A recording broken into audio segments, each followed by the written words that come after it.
You ready? Okay. All right, let's call the regular city council meeting to order for the city of Galena, Galena, Illinois, Monday, November 24th, 2025. Call roll, Mary Beth. Gates. Here. Johnson. Here. Keeper. Here. Tegmeyer. Here. Westmeyer. Here. Weenan. Here. Renner. Here, we have a quorum. Next, pledge of allegiance.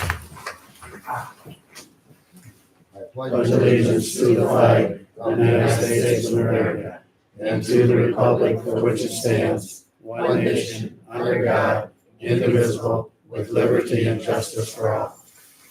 Thank you.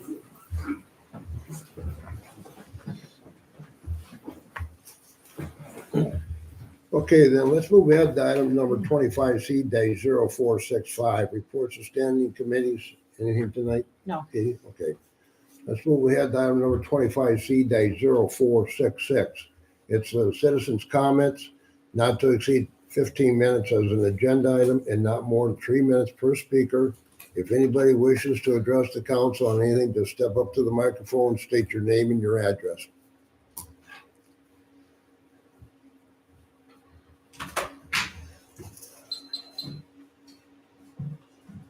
Brad Petersburg, 5060 South Landing Road, Hanover.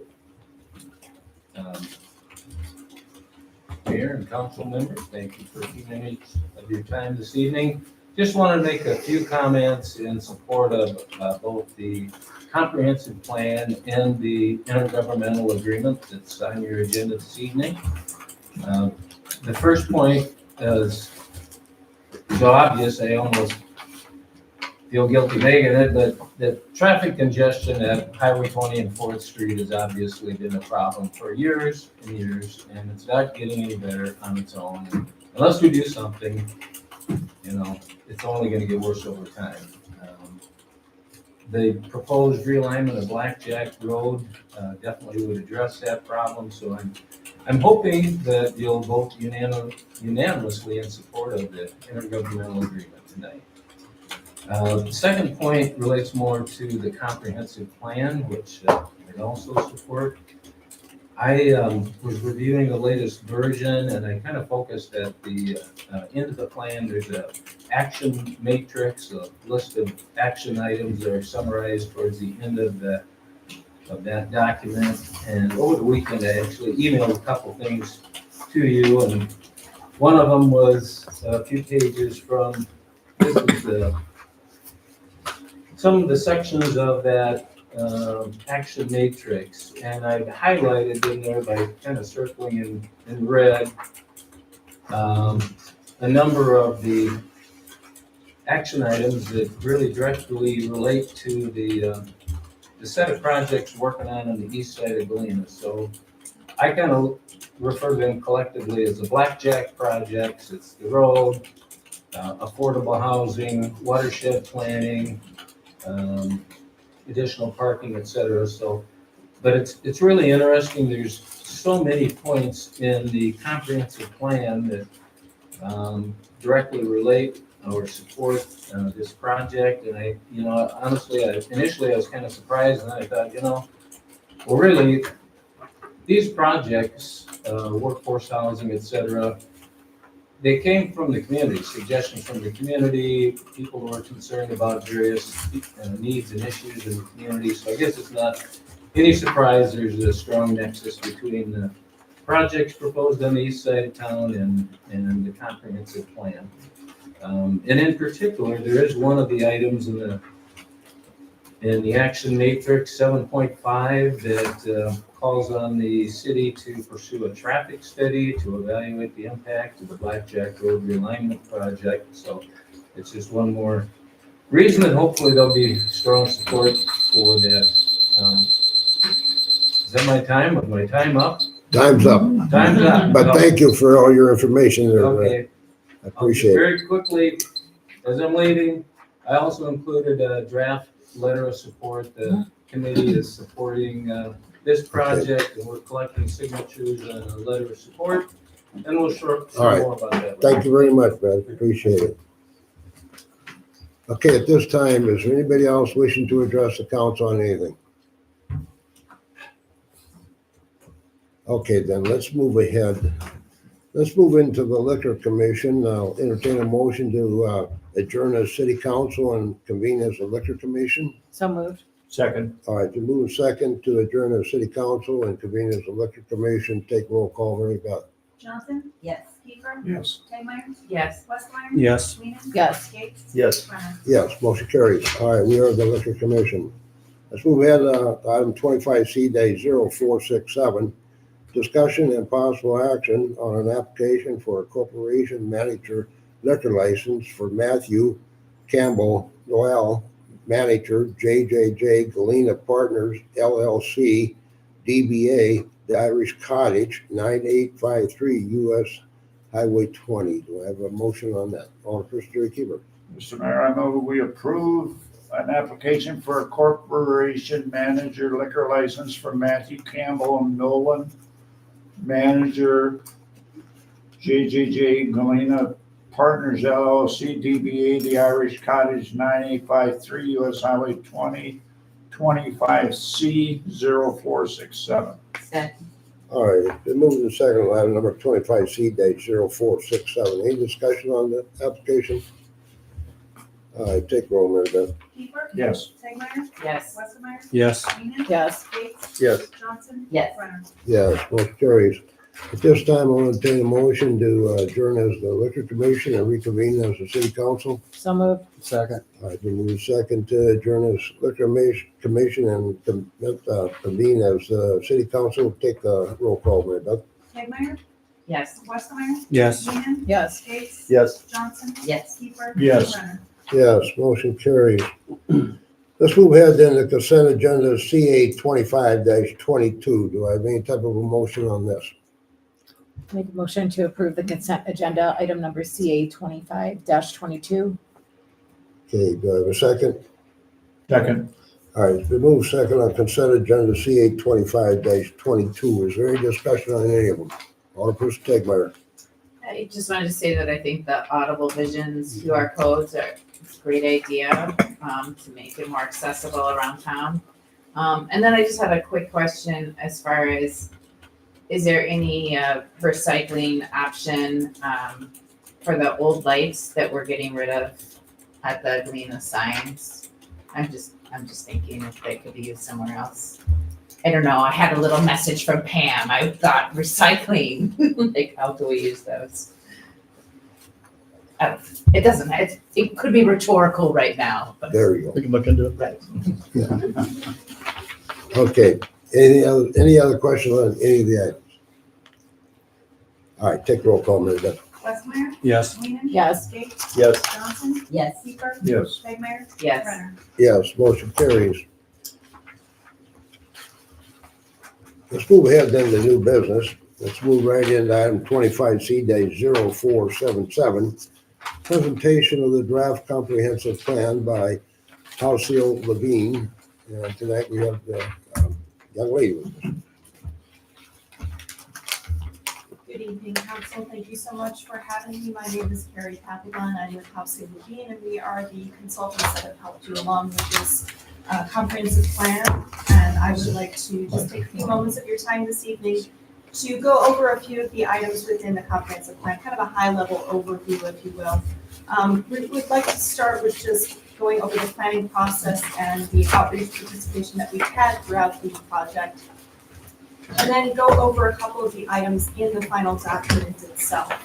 So starting with the planning process itself, we put these slides in here just to let you know that there are several statutes that govern what needs to be within a comprehensive plan. First, starting with what the comprehensive plan is, what it does, what it can cover, including 1.5 miles outside of your jurisdictional or your incorporated areas, so your city boundaries, but your jurisdiction can go for 1.5 miles. The plan must be publicly available, and we've made that available throughout the process.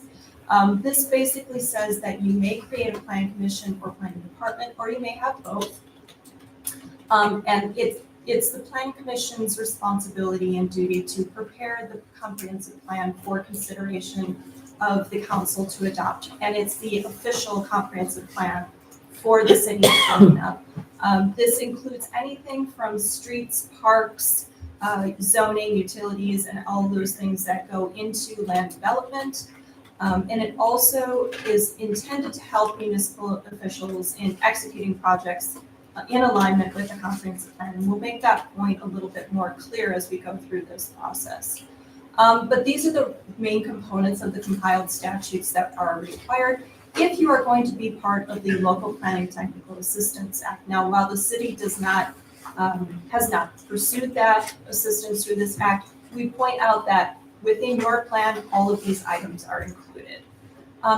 Moving on to the planning process itself, we basically had about a year where we were going from kickoff to tonight.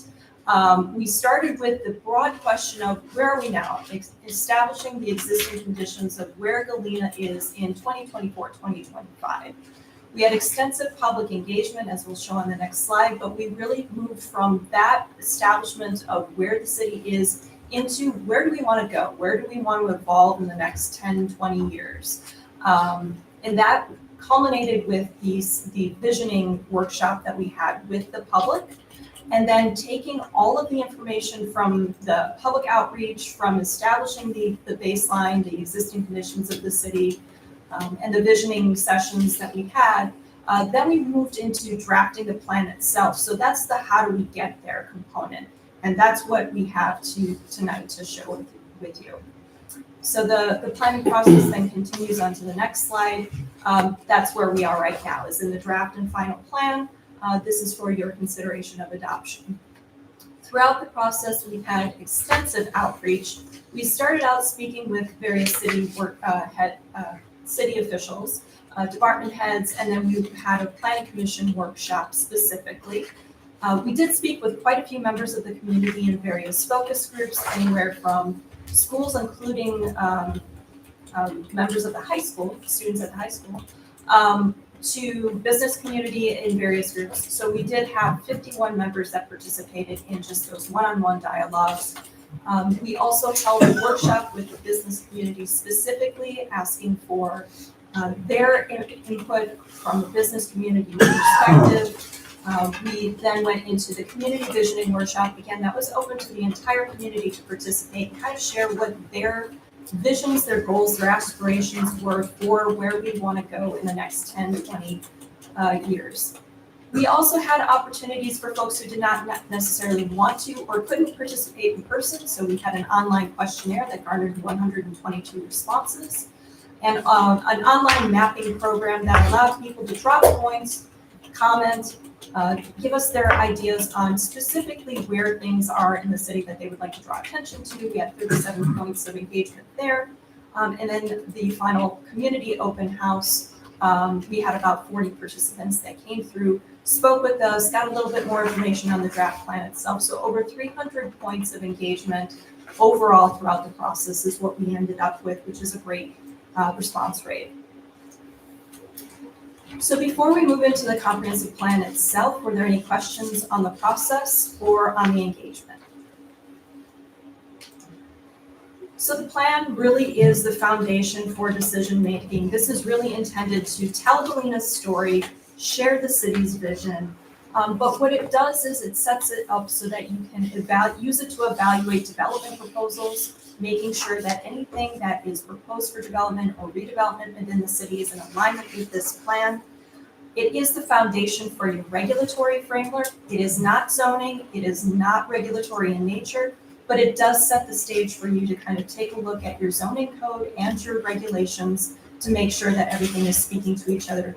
Your comprehensive plan and your zoning should meet with each other. Your zoning is what is needed in order to implement the plan itself. It's also used to coordinate local initiatives. So if there is a project or a study that you might want to take a look at in the future, this sets you up for looking forward into those types of plans, and as well as the CIP and budgeting, so that you are prepared for all of those capital improvement projects that are coming down the pike. And then, of course, it's intended to inform the community. So what we have done with the plan, this is the general outline. We start out with the introduction, and then we move through all of the details of the plan and get into implementation. So really this has kind of like 4 chunks. You have an introduction, and then chapters 3 and 4 really form the plan framework. Chapters 5 through 8, those go into detailed sections for economic development, housing and neighborhoods, transportation and mobility, and community facilities and public infrastructure.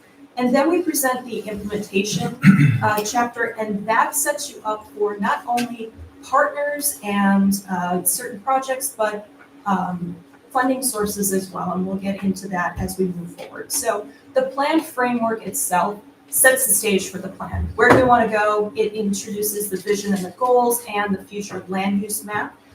The vision and goals were kind of reviewed and vetted. They came from that community participation, but they were vetted by the Planning Commission at their February 25th meeting.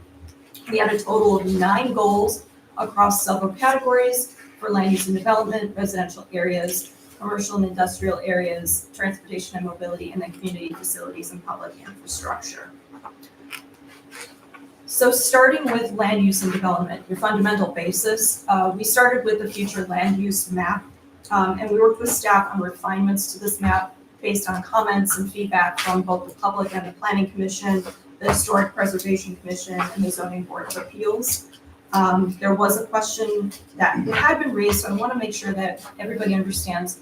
There is an area on here that's identified as transitional residential. Now, these areas are higher density residential neighborhoods. They feature small scale, single family, 2-family, and multifamily housing, but that's really reflective of the architectural heritage and walkability of the historic core. So what this area is kind of like moving out from the downtown core into the other areas, and it kind of gets a little bit less dense as you move out.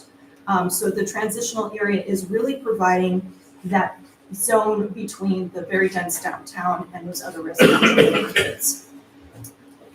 So even though development opportunities may be limited, they should be context sensitive for infill and redevelopment as prioritized kind of development types. So what that means is these should be reflective of the area in terms of architecture, in terms of how they're placed on the site, and in terms of just development overall, and it should be supported by your infrastructure once again. This includes adaptive reuse, historic renovations, and pedestrian-friendly infrastructure as well.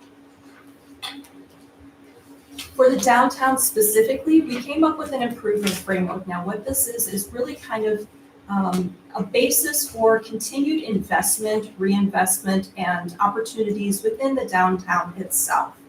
This was also refined based on discussion with the Planning Commission, the Historic Preservation Commission, the Zoning Board of Appeals, staff, and public input.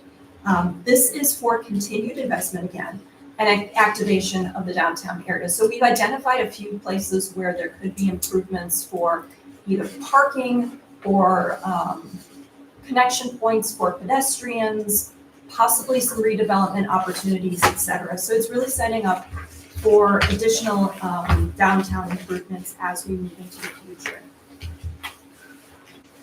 So then the plan moves into those very detailed chapters where we take a look at these 4 categories in greater detail. We start with economic development, and this really gets at both your business parks, your commercial areas, and those ancillary areas around them. Wanted to draw your attention to the business and industrial park framework. This is really kind of a sub area that we were taking a little bit deeper dive into.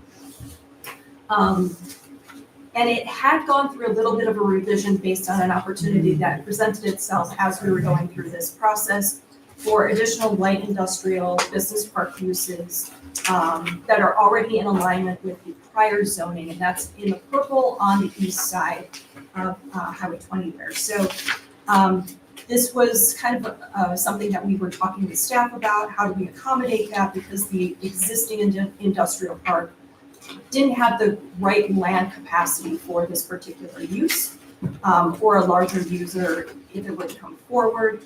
And things that can be addressed later on are zoning with buffers, with site design, with building design, et cetera. So this is really intended to accommodate a large user, but in a campus-like setting. So you would have landscaping, you would have buffers, you would have those kind of transition areas to those supporting uses that would be along Highway 20. We've also identified a potential location for a daycare facility, as well as a potential community or event facility. So really kind of focusing on what are those land uses that can be supported in this part of the city. Generally, with economic development throughout the city, we've looked at very diverse categories, looking to diversify the local economy and balancing that with tourism, providing opportunities for workforce development, including recommendations for partnerships, internships, apprenticeships, training, et cetera, fulfilling and supporting all of your base of workforce here. Also, implementing business attraction and retention policies and potential incentives therefore. Taking a look at internal access and circulation, making sure that while there is congestion that we're dealing with and every city in the nation is dealing with, how can we kind of take a look at future development and redevelopment opportunities to possibly address even just on a small scale, how we can make that a little bit easier through access and circulation. Maybe taking a look even at reviewing the existing corridor design manual as a recommendation, and then also encouraging housing in the northwestern portion of the city, as that's where a lot of the support for new housing opportunities are. After economic development, we moved into housing and neighborhoods, and we really took a deep dive into that kind of use throughout the city. We also put together a residential framework here as well. So you'll notice that there are several areas that are called out on that residential framework map that allows for new growth in blue, infill growth, and also just where there can be more supportive housing opportunities. Overall, one of the goals is definitely to continue to preserve the historic areas and structures. Some recommendations also include maybe promoting some tax credit programs, even taking a look at possible neighborhood beautification programs, and we provided a couple of examples of other communities that have instituted such. Updating the website for more information on processes, promoting diversity in housing types. Now, this is something that came up quite frequently in public engagement. So we took a look and we made some recommendations for mixed use in appropriate areas, possibly taking a look at your existing accessory dwelling unit regulations and simplifying those wherever possible, allowing for things like density bonuses for senior or affordable housing, and even taking a look, a little bit deeper dive, and doing a housing needs assessment that will tell you exactly what the gap is within the city and recommendations for how to fulfill that gap. We are highly promoting context-sensitive infill for any kind of missing middle housing. A missing middle is basically filling the gap of housing types between a single-family detached unit and your traditional multifamily residential buildings. So that would be anything from duplexes, triplexes, quadplexes, small-scale multifamily townhomes, those kinds of things. This does not necessarily mean short-term rentals. We do talk about short-term rentals briefly within the document, but that's not necessarily what we're talking about when we talk about missing middle. And we identify growth in areas where infrastructure either exists or is planned so that you have that connectivity between your capital improvements, your infrastructure, and growth and development. Speaking of a little bit of infrastructure, then we talk about transportation and mobility. Within this chapter, we look at not only what the established infrastructure complex is for roadway networks and things like that, but we also take a look at, again, the congestion, the parking that came up frequently in outreach. So we recommend certain things like pursuing a parking study specifically, identifying where you might be able to to kind of relieve some of that congestion, especially with parking and how it relates to the neighborhoods in particular. So there are other recommendations that we include in here beyond just exploring options for things like parking decks, but taking a look also at whether or not there might be some kind of residential parking permit program that you can pilot, providing flex pricing if you have event parking. You can do things that allow you to price based on what the demand is. You can do shared parking and also your traditional deck parking or public parking, but even taking a look at partnerships, maybe even a public-private partnership entity that could take on some of that responsibility. We also have recommendations for things like enacting complete streets and multimodal improvements during construction projects so that you have those kind of complete projects. You're not going to be digging up the road to put in infrastructure afterward, kind of combine them all together. Where can you possibly install gateway signage, helping people realize that, you already have some really good gateway signage, but there might be other opportunities to expand on that, or provide additional wayfinding throughout the city. And then take a look at a feasibility study for an additional vehicular bridge across the river. Those were some of the recommendations within this chapter, along with taking a look at your active transportation system, so your bike lanes, your sidewalks, et cetera, making sure that you have those facilities as interconnected with trails, with off-street systems, providing bike racks, fountains, increasing ADA access, all things that you might want to consider as you're taking a look at that alternative transportation system. Possibly even partnering with the county for a pilot of fixed route transit, and possibly increasing the shuttle frequency, or working with rideshare and mobility providers, just provide a little bit extra opportunity for folks to get around the city, particularly when it comes to providing opportunities for people to get to other places of employment or during your really busy tourism times. We also took a look at your existing community facilities, your public infrastructure beyond just the road network. So we really looked at what the structure is of the city. And some of the recommendations that came out of here were to evaluate the feasibility of a paid fire department over time. We realize that that's not something that could happen overnight. That's a long-term project that you may have to have many conversations and plan for over time. We've also identified funding, or we've identified that there should be some kind of study, or just taking a look at where there might be funding to institute additional community childcare throughout the city, and access to and assessing your existing capacities for your services just over time. That's just best practice, and that's probably something that is a continue to do so as you continue to move forward into the future. Taking a look at collaborations to enhance access to medical services, and maybe using facilities like mobile health unit hubs. We did have conversation with representatives from the hospital, so that might be an interesting project to pilot with them. We've also received comments recently from the Galena Area Emergency Medical Service District. I believe that was also presented to council, and those are edits that we are happy to make if so directed by the council. We do not have any problems with them whatsoever.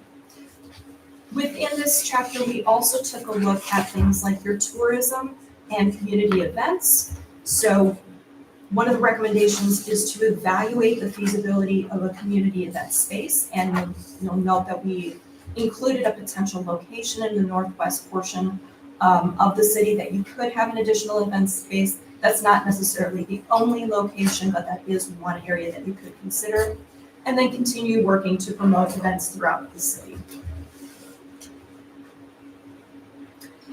Some other options for continuing to look at community facilities and public infrastructure, prioritizing resources for implementing the county water resource management plan, continuing your assessment and upgrade of utilities in alignment with your capital improvement program, the fire service study, and additional funding sources to implement those projects as well. That's an ongoing, kind of keep it up, you're doing a great job with that, kind of recommendation. And then incorporating infrastructure redundancies and best management practices into incorporating new technology into plans as well. That's kind of future-proofing for your projects as well. By building in those redundancies, then you don't have to necessarily worry about, oh, this water system is offline, or there's a route in and out if there happens to be a flooding event, for instance. Best management practices to deal with like stormwater, again, and building in the redundancy of making sure that when you do a project, it's kind of holistic, so that you're not going in there putting in infrastructure once and then having to put another infrastructure, piece of infrastructure next to that, or digging up the ground in order to, or the road in order to put it in later. So just taking a look at where you can find those efficiencies within there. As always, we want to make sure that we are continuing to preserve historic sites and allowing for more evaluation of your important historic sites in the city. Evaluating your design guidelines to determine whether or not there might be a few revisions or not, I don't want to say necessarily exceptions, but allowances for redevelopment, possibly taking a look at where we can make things a little bit clearer for folks, or helping them understand what the requirements are for if they own a historic property and they want to do an improvement. What are their boundaries? What are the requirements? What are the permitting requirements, et cetera? Possibly conducting an audit to eliminate regulatory conflicts and allowing ADA compliant infrastructure. ADA compliance was one of the things that we did hear from the business community, particularly downtown, that they struggle with trying to make their businesses accessible to everybody, but also meeting the historic preservation and those requirements. So that might be something that you either want to take a look at or have a larger conversation with your business community to help them figure out exactly what it is they need to do, and whether or not that's making things available on the website or just promoting things a little bit differently. But that's something that we did here as part of outreach. Finally, within this section, we had a couple of recommendations that are specific to kind of infrastructure in different ways. Conducting a 5-year facility assessment as part of your CIP for upgrades, enhancements, and expansions, and that can go into your parks and trails.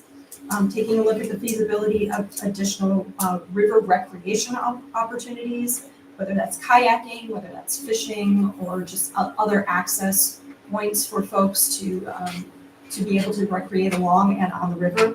And then connecting parks, recreation, and trails to neighborhoods. Now you'll note on here that we do have a map that shows your parks, where the existing parks are, and what the service areas are. So the different colors identify the different the green are the parks, but the different colors identify different walksheds. So if you're within a 10-minute walkshed, it's kind of that gold color. And if you're outside of that area, but you're still within the city boundaries, those might be opportunities to take a look at where you could expand some park infrastructure in the future. All of this gets wrapped up into the implementation section, which is the final chapter of the plan.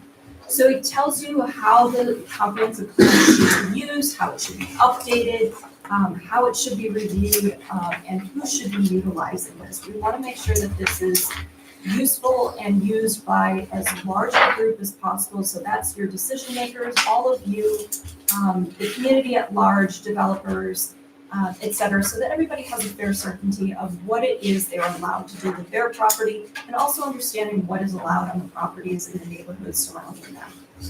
So in addition to this, it also recommends reviewing your zoning and development controls, taking a look at where you might be able to find efficiencies there, making sure that your zoning again supports your code or supports your plan. You need to make sure that you have the regulatory tools in place in order to implement your plan throughout. It identifies cooperation and partnerships throughout the action matrix. So it takes every single one of those recommendations that we have in each of the chapters, gives it a priority action, gives a time frame roughly for when you think that might be instituted, and then who you might want to talk to about making that come to fruition.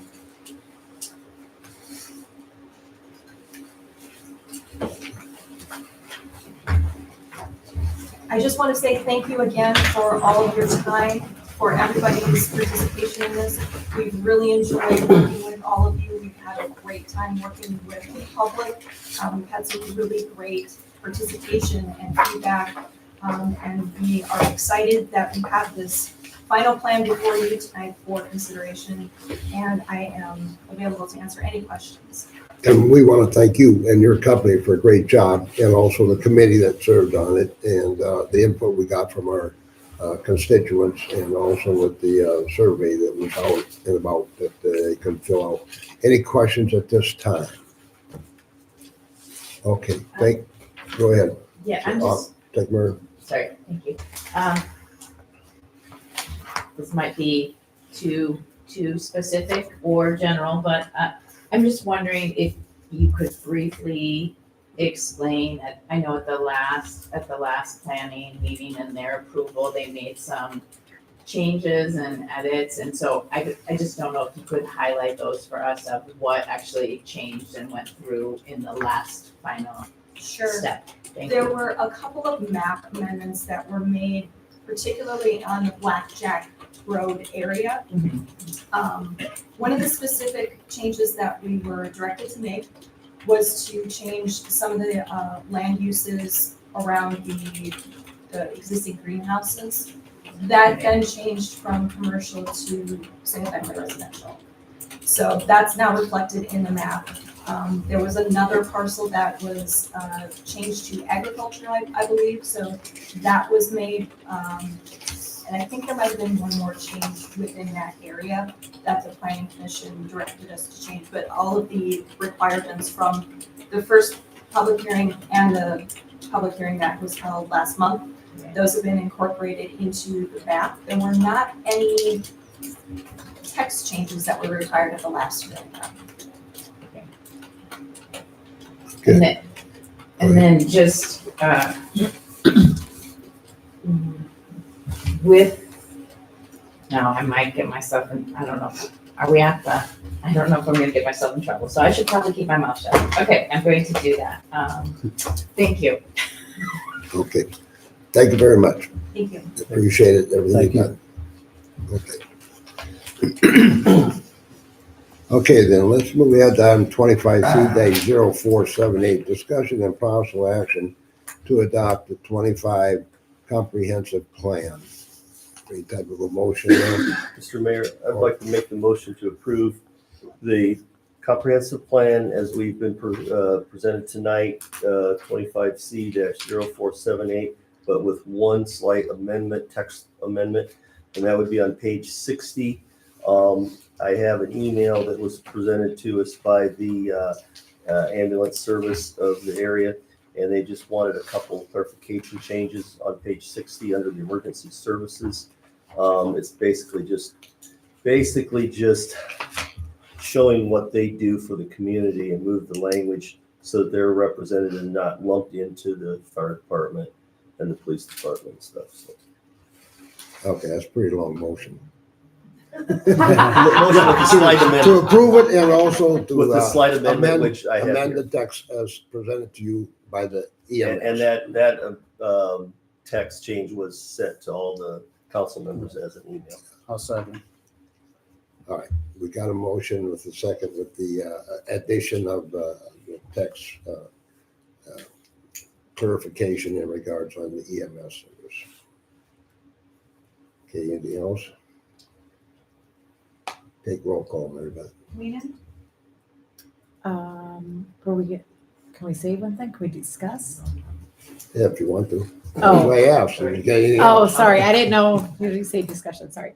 I attended several of these meetings. I thought it was very good. I thought you guys collected everything that everybody put in together, and when we were drawing on big sheets, and this is really exciting to see the framework and a foundation. So thanks for all the work in the community for showing up to those sessions. I think it's a good collaboration and identifying some spaces, so thanks.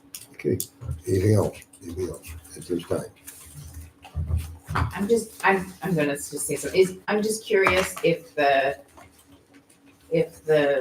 where we're talking about with on the east side with the Parker and the commercial, how it's been zoned commercial, that, I'm just trying to clarify, that stays commercial regardless of how it moves forward, if that, like that change doesn't have anything to do with, Well, I'm like saying that, that's in here. I'm it's- really having a hard time making this a question, but I well, feel compelled. it's listed as commercial at this time. Okay. Thank you. Anybody else, any other discussion on this?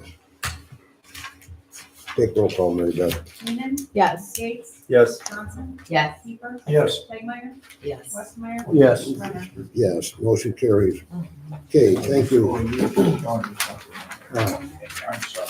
All right, let's move ahead then, on item 25C-0479, it's discussion and possible action on a resolution authorizing the city to enter into an intergovernmental agreement with Joe Davis County for a traffic impact study relating to the proposed Blackjack Road realignment.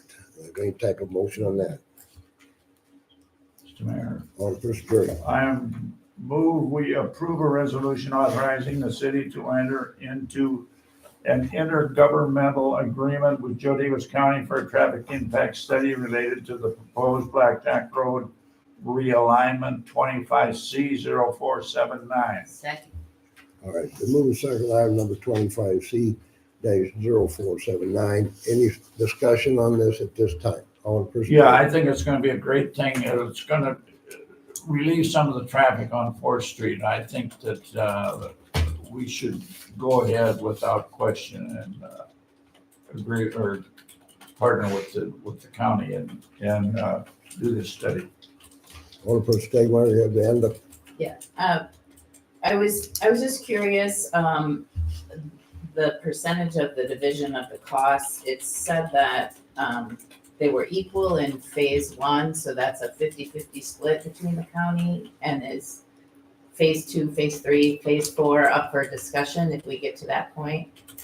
Yes. So the phase one is just a 50-50 split, whatever it costs for the study itself. Yes.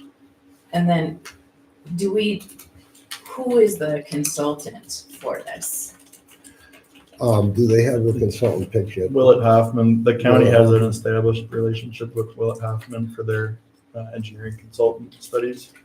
And so they'll be performing the study. And there's no conflict of interest with the county having a consultant. This is still like an outside That's a third consultant, party a third party consultant that the established. county has used before. Thank you. Yep, they used the appropriate procurement process to make them their consultant. Thank you. Anybody else on this? We talked about this before, and I think it's a great idea to get involved with this, and to get any grant money or whatnot to help defray all the costs. That'd be great. Go ahead and take roll call on that, Mary Beth. Gates, Yes. Johnson, Yes. Keeper, Yes. Tegmeyer, Yes. Westmeyer. Yes. Weenan, Yes. Renner. Yes, motion carries. Let's go ahead to item number 25C-0480, discussion and possible action on establishing the amount of the 25 tax levy for taxes to be collected in 2026. Do I have any type of motion on this? Alderperson Katie Weenan. Make a motion to establish amount of property taxes for the city of Galena expects to levy in 2025 to be collected in 2026 would be to freeze the 2025 rate of 102, $1,593,854. What was that amount, Kathy, or Katie? 102, so 1,593,854. Okay, well, we got to get the dollar amount that we wanted. That was, That was it? Okay. You got the 1,593,8654? Yep, Got that? Yeah. Okay, And then- we got it. would freeze at the 102 per $100 of EAB. Okay, discussion, do you have a second? I'll second. All right, it's moved second on item number 25C-0480 to leave the taxes, tax levy or the taxes collected by the city as what we collected last year. With the P-TEL, we were able to collect 60,000 more, but that would only that would drop our tax rate $1.06. This way, when we're freezing it for the amount last year, it drops our tax rate to $1.02. So saying that, sometimes I worry about all the times that I don't take half of this money or some of this money, because this is money that we never get to be able to tax. So we gotta be very careful about all the times that we do this. Alderperson Tegler? Yeah, I think it's a mistake to freeze it again. The tax rates have been going down. I mean, I don't want to pay more taxes, but when you're talking about, any way you look at it, even if we go up to the P-TEL, it's still a decrease. It's still a decrease overall. So the first option, which is on the table, the levy rate would decrease from $1.10 to $1.02 per $100 for equalized assessed value. If we were to do up to the P-TEL, it goes from $1.10 to $1.06. So you're talking 4 cents for an individual, 4 cents per $100 of equalized assessed value. I'm reading this like I actually know what I'm talking That's about, all but right. I do, but I have this, it's a minor amount to an individual. But it is $60,000 more, but to your point, Mr. Mayor, it's leaving the funds on the table year after year so that we can't go back and get that maximum amount. And if we just approved a comprehensive plan that is quite extensive and, asks for a lot of things that cost money. We have to, this is such a small portion of the money that we get overall. We're talking $60,000, correct? Like overall for all the citizens to come up with. So we're talking pennies to the dollar, like seriously pennies. So, but we need that money. So I would just say that to leave it on the table year after year when it's still a decrease overall would be a mistake on our part. Anybody else? Katie? Yeah, I mean, just because you should doesn't mean that you can, or just because you can doesn't mean that you should. I think you got $100,000 out of the grocery tax, and that's not all coming from people who live in Galena. This is people who live in Galena. And it's $60,000. There's still money ahead, so I don't know why you wouldn't give $60,000 back to taxpayers. Just because you can doesn't mean that you should do that. Because we need it All to right. do what we need Cindy, to. wait a minute. You already spoke. I'm done, Katie, thank did you. I was just gonna say, we're, as of now, we're substantially ahead on our sales tax for the year and our amusement tax for the year, which is significantly more than $60,000. And that's money that's being paid by people visiting here and not our constituents. So Sure. that's my only thought. Jerry? Yeah, I'd just like to say that Galena's doing pretty well, and I think we should give the taxpayers a little break and give them some money back. Okay, Cindy, did you want to add something? I don't think we're giving money back. We're talking about freezing it. And even if we went up to the P-TEL, it's still a decrease. So I think there's a little bit, and it might be my misunderstanding, but as the mayor indicated, if we do not use the maximum amount, we lose that for future years. So I'm not saying we shouldn't necessarily do this, but we since I've been here, we've done it every time, and so I think we need to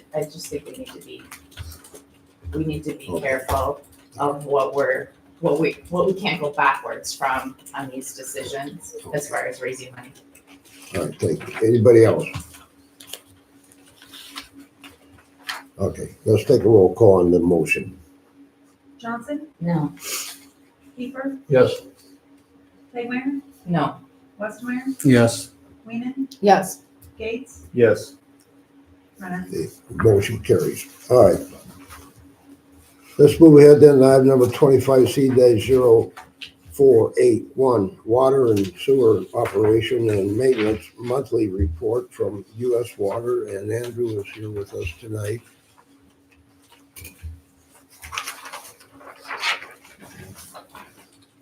Good evening, thank you for the opportunity to be here. My name is Andrew Schuler. This report covers U.S. water operations, maintenance for the city's water and sewer system from September 22nd to October 21st. The wastewater treatment plant treated 16.1 million gallons. The water production was 14.6 million gallons with a 71% bill, same as last month. The budget for October was over budget by $2,407.81. Do that with some electrical bills. Normal O&M for next month, and this is the end of October's report. Be happy to answer any questions. The main that broke up on Franca, was that the old one on the right-hand side, the 6-inch? Franklin. Going up, it was at. Oh yeah, that was the old 6-inch on the 1225, side. yeah, that was That the will old one. be Okay. in the plans of being replaced with the Franklin project. Okay, good. Andrew, I'm sorry I missed it. Was that non-revenue, was that up or down from last month? It's basically the same. Was it? Yeah. Okay, I missed it Yep, when you said it. Thank you. last month was 71% off, so I thought I had a problem and I double checked it, so. Okay, That's good. all right. Any other questions for Andrew on the water sewer this time? Indian Ridge is being addressed tomorrow, so I don't have any questions on that one, so.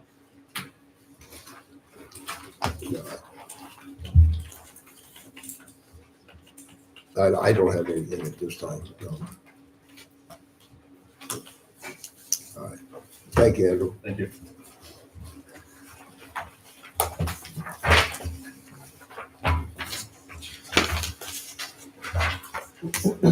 Okay, then, let's move ahead then with item number 25C-0482, it's the warrants. Do I have a motion to pay the warrants? Make a motion to pay the warrants, item number 25C-0482. Okay, do I have a second? Second. All right, let's move second on item 25C-0482, paying the bills. Any questions on any of them? All right, take roll, Mary Beth. Kiefer, Yes. Tegmeyer, Yes. Westmeyer, Yes. Weenan, Yes. Gates, Yes. Johnson, Yeah. Kiefer. Renner. Yes. She almost forgot you. Well, I'm easy to forget. All right, thanks, Mary Beth, for remembering me. Okay, let's move ahead then to item 25C-0483, Alderperson's comment, Alderperson, City Tigner. I just wanted to say thank you for all the work on the comprehensive plan, and the involvement of citizens and everybody. And I downloaded the app, finally remembered to download the app for Galena Country, and it is pretty slick and helpful. So that's all I have. Thank you, Alderperson Katie, or City Johnson. Thank you.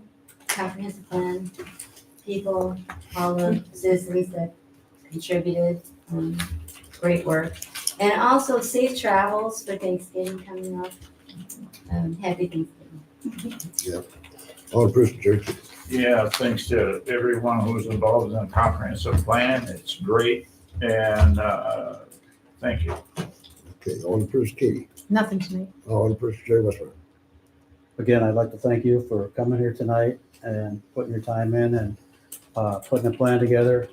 And hopefully everything will work out with it. And Yeah. next week, it's gonna be down in the 30s and we're gonna get rain, so be prepared. It's coming. It's winter. You're saying oil and shovel?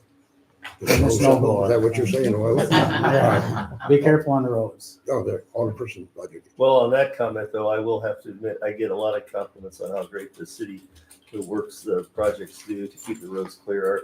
For the hills we have to contend with and the snow and stuff we get, our roads are usually far better than most of the county or other city roads, especially like we do. So, I think they'll be well prepared and we'll just grin and bear it. Yes, thank you. Okay, let's move ahead then to item number 25C-0484, City Administrator's Report. Matt?